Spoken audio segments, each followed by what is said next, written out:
Então, aqui a gente só melhorou a estrutura de um objetivo de emagrecer, né? Mas ainda faltam os resultados mensuráveis.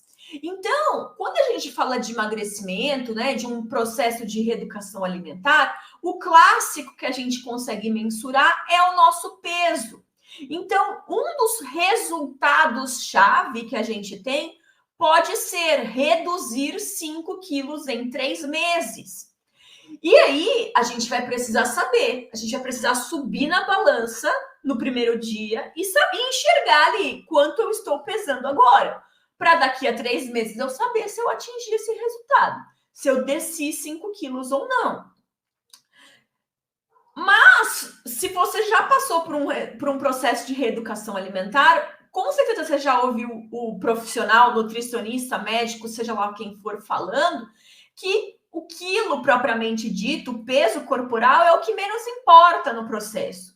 Então, que outras formas a gente tem de mensurar que a gente está tendo sucesso na nossa nova prática de hábitos saudáveis? Então, eu posso mensurar a quantidade de exercícios que eu estou fazendo por dia. Então, seria aqui o meu segundo resultado-chave: praticar exercícios aeróbicos por pelo menos 30 minutos, 5 dias por semana. Eu posso colocar um quadro lá na parede da minha casa e ir marcando no calendário. Hoje eu pratiquei exercício, hoje eu pratiquei exercício, hoje eu pratiquei exercício. O famoso tá pago, né, que a gente escuta muito aí pelas redes sociais.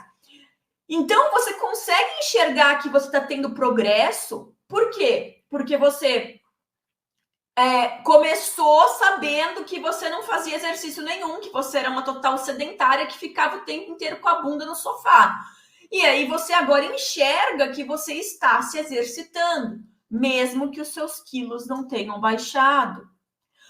A gente também pode mensurar de outra forma, a gente pode mensurar pela comida que a gente está comendo. Então, consumir pelo menos 5 porções de frutas e vegetais por dia.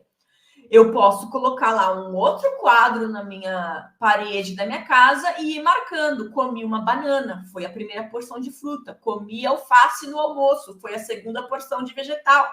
Comi uma maçã à tarde, foi a terceira. E isso também mostra o seu progresso. Por quê? Porque você consegue enxergar que quando você começou a sua reeducação alimentar, você comia nada, você só comia batata frita, e agora você está introduzindo frutas e vegetais na sua alimentação. São formas de medir o progresso diferentes, mas todas elas são mensuráveis. Todas elas têm números, todas elas têm uma forma de você medir que você está no caminho certo. Então, trazendo isso aqui para o nosso contexto de organização de processos, esse aqui é um clássico, tá?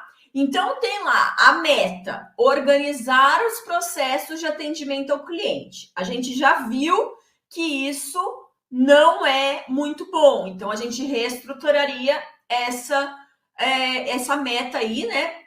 Colocando o para quê. Então, para melhorar a qualidade do atendimento, para ser mais rápido no atendimento, seja lá qual for o seu motivo aí. E aí, normalmente, as pessoas criam checklist, né, do que tem que ser feito.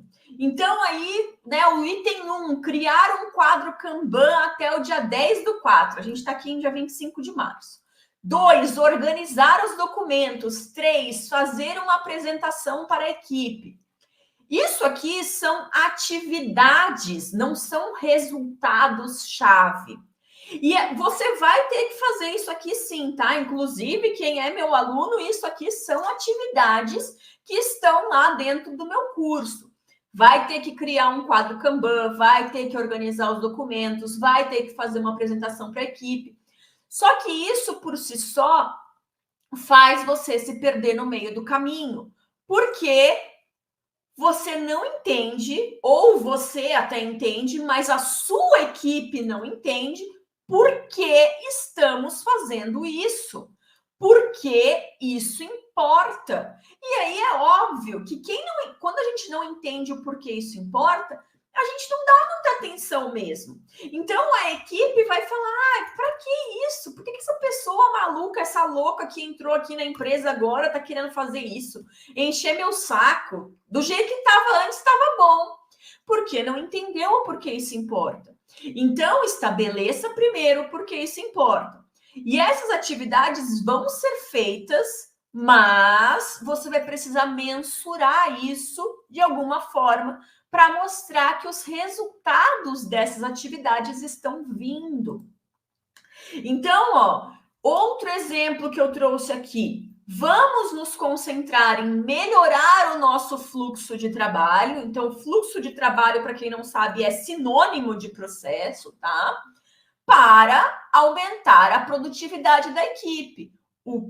O que importa é aumentar a produtividade. O foco vai ser em melhorar o fluxo de trabalho, mas o porquê isso importa é o aumento da produtividade da equipe. Então, como que a gente pode mensurar que essa produtividade está aumentando? Então, eu trouxe aqui alguns exemplos. Então, ó, reduzir o tempo médio de atendimento ao cliente em 20% até o final do trimestre. E aí é que nem a balança. Você sabe qual é o seu tempo médio de atendimento ao cliente hoje? Você sabe se demora um dia, uma hora, uma semana, um mês no atendimento ao cliente? Porque reduzir 20%, eu vou precisar saber quanto tempo eu estou começando. Outro exemplo, reduzir o tempo dedicado a apagar incêndios pela metade até o final do trimestre. Você sabe quanto tempo você tem apagando incêndio durante a semana? Isso é uma reclamação muito comum que eu tenho dos meus alunos. Ah, porque eu vivo apagando incêndio. Só que vivo apagando incêndio é muito relativo, né? Você passa as 8 horas de trabalho do seu dia apagando incêndio, literalmente. Você passa 7 horas do seu dia apagando incêndio. Você sabe quantas horas do seu dia você passa apagando incêndio? Então, para eu poder dizer que eu reduzi o tempo dedicado a apagar incêndios, eu preciso saber com quantas horas eu estou começando. Ah, Vanessa, não, eu estou começando porque eu passo 4 horas do meu dia apagando incêndio hoje. Então, reduzir pela metade é começar a apagar dedicar só 2 apagando incêndio. Se você passar 8, você vai diminuir para 4. E muita gente tenta parar de apagar incêndio totalmente de uma vez de um dia para o outro, acha que isso vai acontecer milagrosamente, e aí apagou incêndio no dia seguinte e fala: tá vendo, não serviu para nada. Não, olha aqui, a minha meta ainda diz até o final do trimestre. Então eu estou considerando um tempo razoável para que isso aconteça, e eu estou dizendo que eu vou colocar pela metade. Eu não estou dizendo que eu vou chegar a 0, tá? Isso é um erro clássico do pessoal cometer. Então, para a gente encerrar aqui, o terceiro resultado mensurável que a gente pode, resultado chave que a gente pode incluir aí, aumentar a taxa de conclusão de tarefas dentro do prazo para 90% até o final do ano. Você sabe quantas tarefas são concluídas no prazo dentro da sua equipe? Porque também muita gente reclama para mim. Ai, Vanessa, aqui ninguém entrega nada no prazo. Nossa, ninguém? É muita gente, né? Ninguém. Caramba, o que está acontecendo aí? Normalmente, quando eu entro na empresa para ver isso, tipo, o ninguém são 3 pessoas e todo o resto da equipe está entregando no prazo e eles generalizam por baixo. Então, vamos olhar, vamos mensurar como que a gente está começando de fato. E aí, vamos dizer que a gente tem 30% de todas as tarefas concluídas entregues no prazo e 70% são atrasadas. A gente vai organizar esses processos, melhorar esse fluxo de trabalho para subir para 90%, para subir de 30% para 40%, dependendo da maturidade da sua equipe, para subir de 30% para 50%. Não sei, a gente precisa ver com quanto a gente está começando aqui, é um exemplo. Então, para a gente usar essa metodologia, a gente precisa primeiro enxergar onde a gente está começando. E tem que ser mensurável.